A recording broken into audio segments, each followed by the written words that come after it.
Oh yeah. Ooh. Ooh, baby. Oh, that feels real good. Oh yeah. Oh, that's a good one. Oh my god, that's a great spin. That's at least 3 minutes. Oh my god. Oh yeah. Oh yeah. What? I'm really into fidget spinners.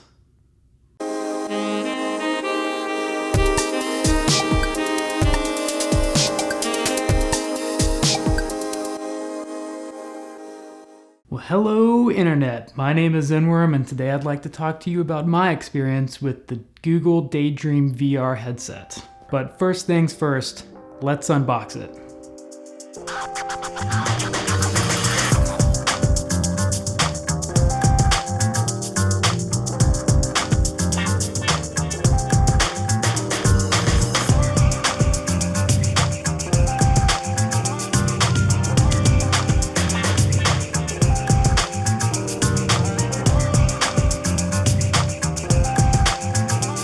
Okay, VR is just so cool. It's so easy to lose yourself in the experience, even in a GIMP setup like the Google Daydream VR. Yeah, okay, I gotta take this thing off. All right, so this is the Google Daydream VR.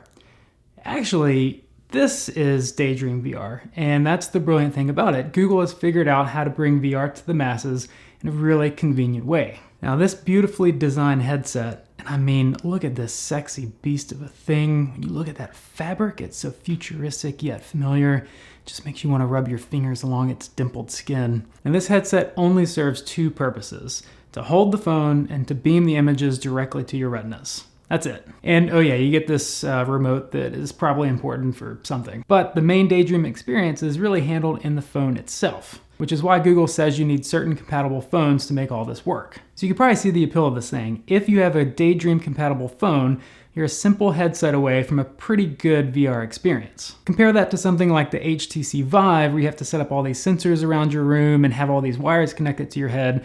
And I think Google has done something pretty clever here. But is it any good? I was impressed with the initial setup experience of the Daydream.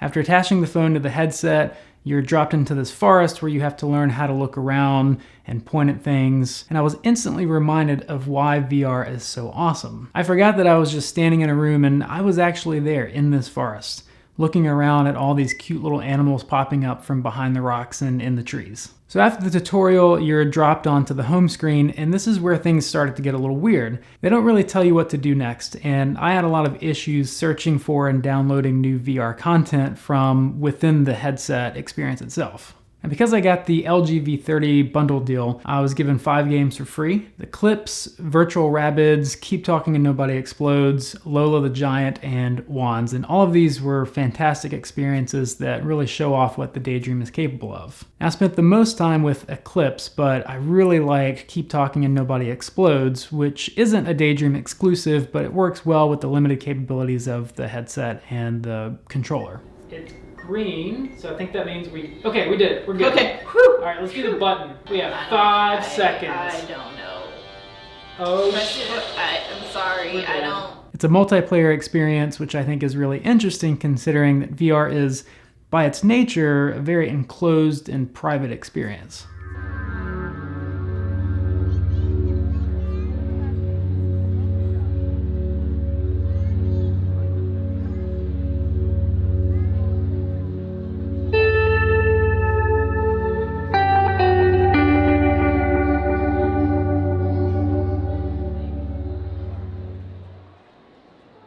Now, the head tracking on the Daydream works pretty well for what it is. I mean, it's not going to compete with something like the Rift or the HTC Vive because there's no Z-axis movement, so you can't move your head back and forth, and it doesn't know where you're at in relation to the room itself. It also frequently lost itself in space and forgot where center was, and they make it really easy to recenter it and get your bearings again. In fact, they tell you as part of the tutorial how to do that. They make a big point of it, and I think I know why, and the reason is because it happens a lot. Make no mistake though, this far from perfect experience is still awesome, head tracking and centering issues aside. I never lost my sense of immersion, even after having to recenter my viewport over and over again, and even having to fidget with the head straps to find a comfortable fit.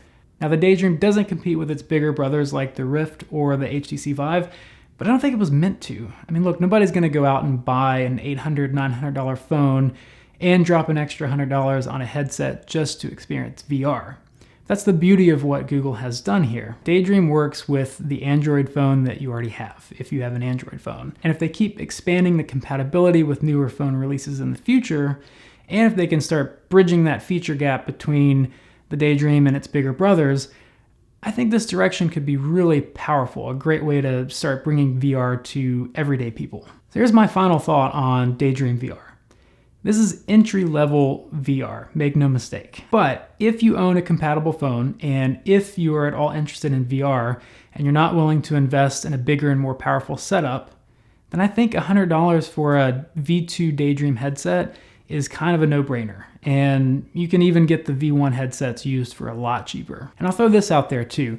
For showing off the VR concept to friends and family, throwing your phone into a headset and having them just put it on their head and it just works is a lot easier and more convenient than, breaking out all the sensors for the Vive and hooking up all the wires and making sure that, a family member doesn't get tripped up and fall over. That's a big selling point. So for ease of use and accessibility alone, Daydream definitely gets a recommendation from me. Hey, thanks for watching this video. I'm still trying to figure out which direction I want my videos to go, so if you like this one today, please leave a thumbs up on it, and please subscribe if you'd like to see more content from me. And hey, maybe even drop a comment below and tell me what other kind of videos you'd like to see in the future, and I will see what I can do.